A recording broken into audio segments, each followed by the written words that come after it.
Salut à tous et bienvenue dans cette nouvelle vidéo où je présente les cas d'usage réels d'automatisation avec Odoo et N8N.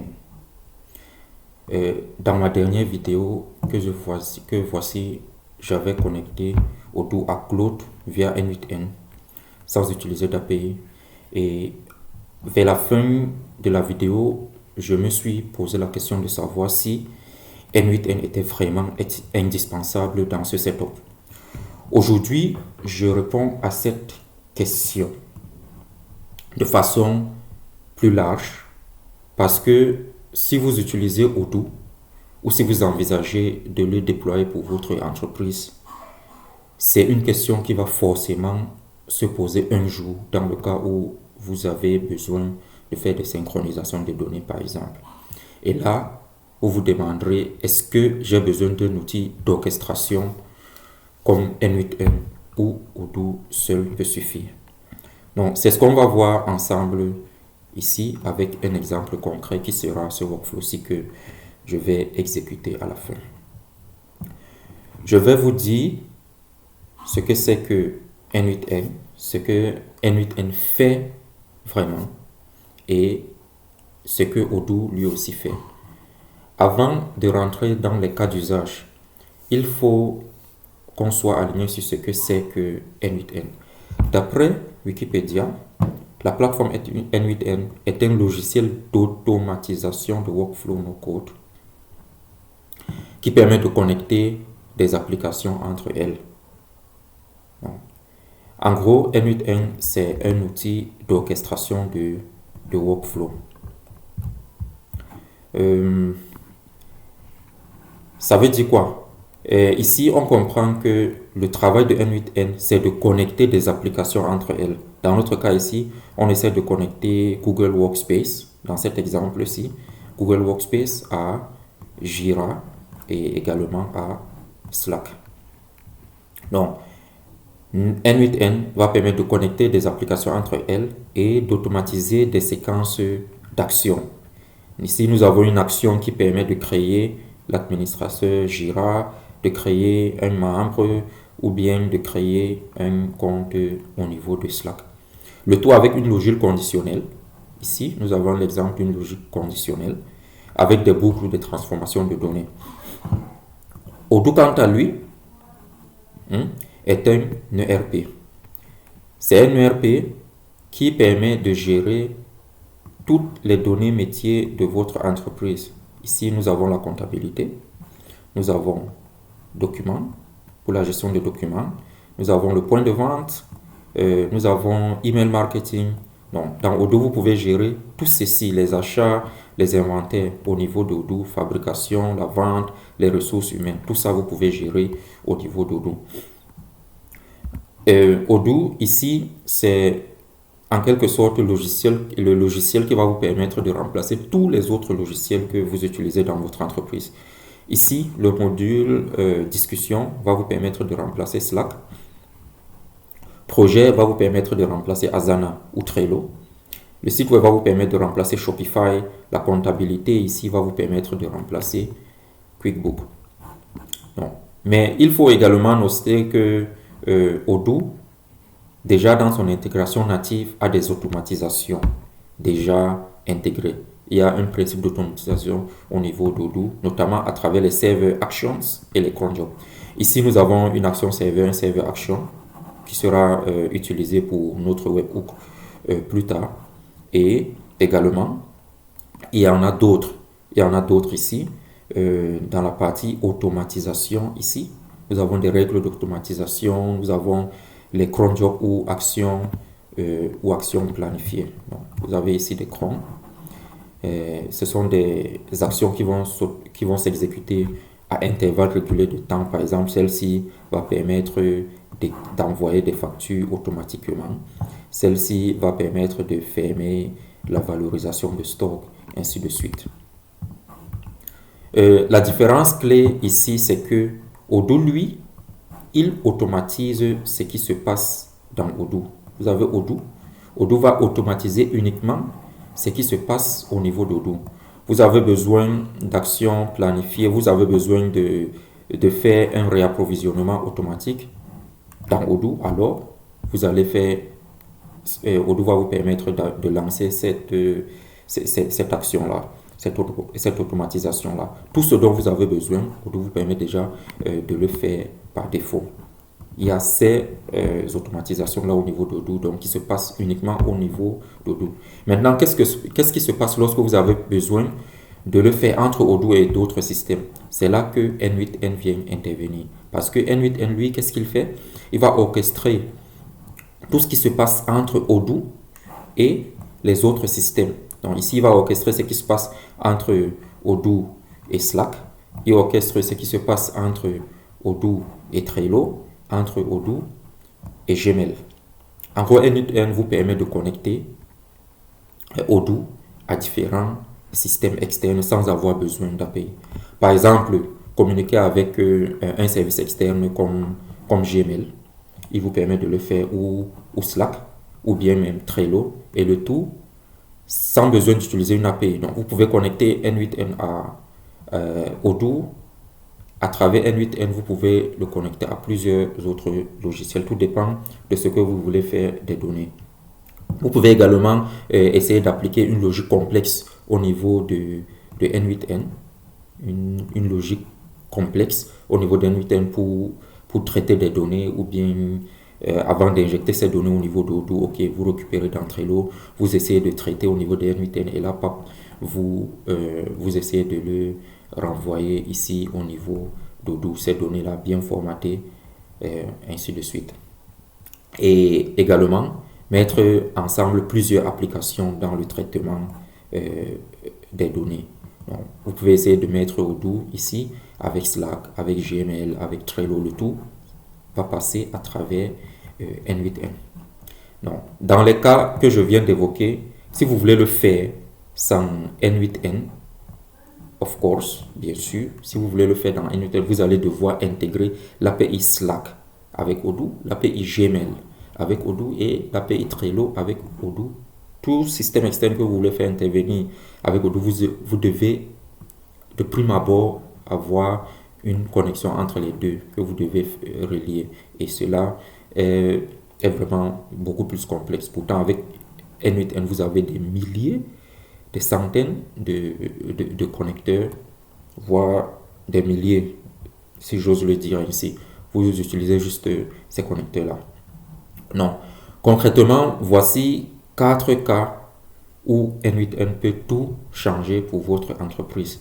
Le premier cas, ce sont les notifications en temps réel. Un bon de commande passe à l'état confirmé dans Odoo.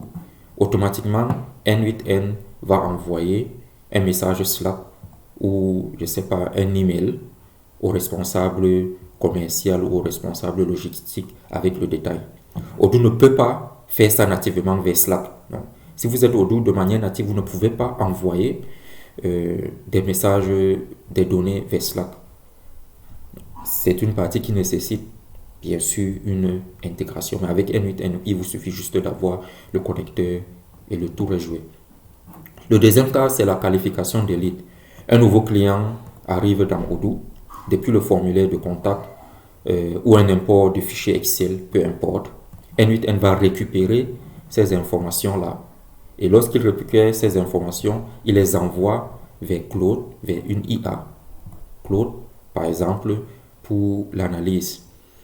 Et là, il va venir peut-être créer une note. Il va revenir créer une note ou une tâche vers Odoo. Ça, je pense, c'était exactement le but de la vidéo qu'on a faite la semaine dernière, il y a 2 semaines autant pour moi, où on essayait de créer, de traiter des données à travers Claude et de les renvoyer dans Odoo sans utiliser l'API Anthropic, en utilisant N8N. Donc vous pouvez en commentaire ou dans la description de la vidéo, je mettrai le lien vers cette vidéo là, ou bien vous pouvez juste passer dans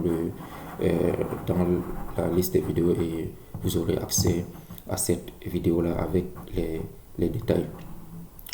Ensuite, un autre cas c'est la synchronisation avec un outil externe. Donc, la synchronisation dans le cas des migrations de données ou bien la récupération des données bidirectionnelles de Odoo vers euh, un autre logiciel. Par exemple, votre équipe commerciale, elle travaille avec Salesforce ou HubSpot et vous avez d'autres qui travaillent avec Shopify pour le e-commerce ou bien QuickBooks comme logiciel de facturation. N8N peut alors venir ici, entrer en jeu et pour faire le pont entre HubSpot, Shopify et Odoo de manière bidirectionnelle. Vous pourrez ainsi envoyer des contacts, des données de contact de produits vers Odoo et Odoo pourra lui aussi envoyer des données de contact de produits, des commandes vers HubSpot ou Shopify. Donc, Odoo, ici, lui, il n'a pas un connecteur natif pour tous les outils du marché. Par contre, comme je le disais tout à l'heure, N8N a des centaines. Et enfin, le dernier cas que j'aimerais prendre ici, c'est l'alerte sur les anomalies qui peuvent intervenir au niveau du système. Et chaque jour, N8N peut interroger Odoo pour récupérer, je sais pas, des commandes sans suivi depuis 5 jours ou bien un stock sous le seuil critique et les envoyer tout ce récap par email à un responsable de votre entreprise. Ça également, c'est ce que N8N peut permettre de faire avec Odoo. On voit ici que tous ces cas ont un seul truc en commun. Ils sortent tous du périmètre d'Odoo parce que dans la plupart des cas, on est en train d'envoyer les données hors d'Odoo, donc qui nécessite la connexion d'Odoo avec d'autres systèmes externes. Et c'est là que N8N prend tout son sens. Ok, maintenant je vais essayer de passer à un cas pratique ici, ce workflow-ci. C'est juste une petite démo. Et la démo consiste à voir ce workflow-là-ci qui va écouter un webhook. Le webhook va ensuite permettre de récupérer les commandes, les données de commande et envoyer ce récapitulatif en tant que notification au niveau de Telegram. Comment est-ce que je le fais? Le premier élément à prendre en compte, c'est la création du webhook. Donc, au niveau d'Odoo, dans le menu Action Serveur, il se trouve ici. Lorsque vous activez le mode de développeur, vous venez dans Technique, vous aurez Action, et là vous avez Action de serveur. Dans Action de serveur, nous créons cette action, ce serveur Action, N8N Webhook, envoyer la commande. Et là, nous allons définir le type en tant qu'envoyer une notification webhook. Et nous allons définir le modèle, ici commande client, sales order, et définir les champs que nous aimerions envoyer vers Telegram. Ici, il s'agit de l'URL du webhook au niveau de N8N. Donc, dans N8N, j'ai le webhook ici. J'ai l'URL et oui, j'ai tout simplement l'URL et c'est tout. Je n'ai pas activé d'authentification. Ensuite, qu'est-ce qu'on va faire? Une fois les données récupérées via webhook, qu'est-ce que nous allons faire? Nous allons essayer de les transformer dans une forme que Telegram peut comprendre, que l'API Telegram peut comprendre, que nous pouvons comprendre afin de pouvoir générer notre récapitulatif. Ici, voici le récap. Nouvelle commande confirmée. Commande, nous avons le nom client, le nom du client, total, la somme totale, et si la livraison est en attente ou si la livraison a été faite. Donc, ce que nous allons faire, ici nous avons quelques devis. Avant quelques devis, je vais prendre pour exemple le devis numéro 19. Ici, dans ce devis numéro 19, nous avons ici. Ok, nous allons essayer tout simplement d'envoyer la donnée. Dans la réalité, ce server action, cette action-ci sera combinée à un cron job, à une action planifiée qui, de manière régulière, va pouvoir envoyer les données du webhook. Donc, mais ici, dans notre cas, je vais le faire manuellement. Donc, cette action sera exécutée. Avant de l'exécuter, nous allons commencer le workflow. Et ici, il est en train, il écoute cette URL-là, l'URL du webhook que nous avons définie ici. Il va l'écouter parce qu'Odoo va envoyer les données vers cette URL-là. Il va récupérer cette donnée-là. Nous allons maintenant exécuter. Après avoir exécuté, le workflow s'est déroulé ici. Nous avons les données, vous voyez ici, SO00, SO0019 de Joe Willis avec l'état de la livraison et tout.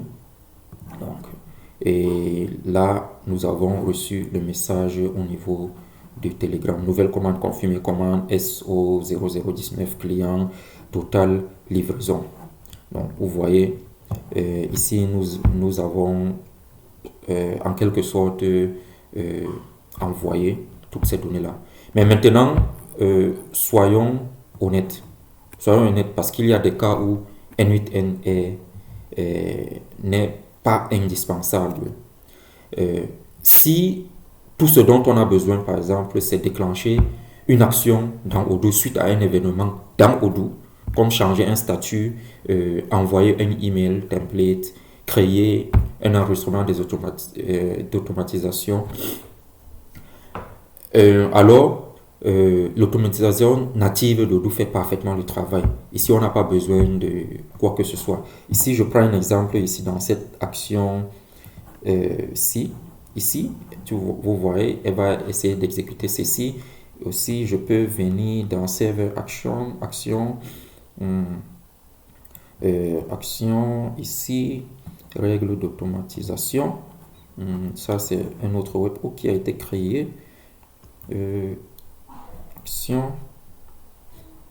Action planifiée. Ok, ici il n'y a pas un server action précis. Je voulais vous montrer un server action bien précis qui peut être exécuté de manière automatique. Donc, en gros, tout cela peut être fait.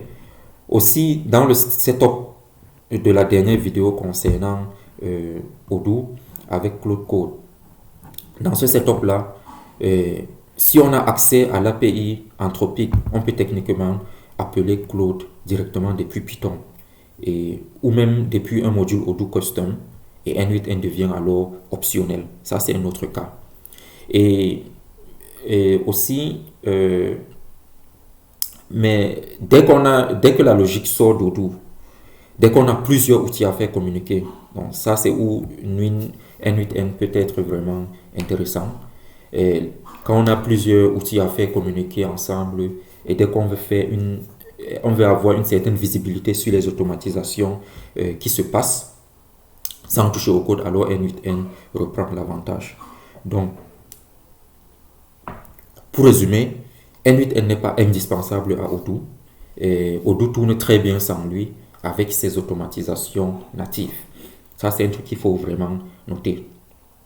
Mais N8N est indispensable dès que vous voulez étendre Odoo vers l'extérieur, c'est-à-dire connecter Odoo vers l'extérieur, comme on a vu tout à l'heure, sans développement custom et sans maintenir de code. Si je reviens dans ce cas-ci, encore, pour le faire dans Odoo, franchement, on va devoir connecter toutes ces API, Google Workspace, Jira et Slack, avec Odoo, ce qui est plus fastidieux. Donc, du coup, avec N8N, on n'a pas besoin de maintenir le code, on a une visibilité sur tout ce qui se passe. Pour une entreprise qui veut aller vite et rester agile, c'est souvent le bon compromis. Utiliser N8N, pas seulement dans le cas de ces entreprises-là, mais également dans le cas de migration des données. Il y a des ETL, mais dans une migration peut-être plus simplifiée, où on récupère peut-être uniquement des produits de Shopify et des contacts. Alors, N8N est largement préférable ici. On n'a pas besoin également d'un ETL avec des éléments assez complexes. N8N va faire le job entre Shopify et Odoo. Donc, c'est souvent le bon compromis à ce niveau-là. Donc, si cette vidéo vous a été utile, likez, abonnez-vous et dites-moi en commentaire quel cas d'usage vous voudriez voir en premier. Et rendez-vous dans 2 semaines pour une nouvelle vidéo.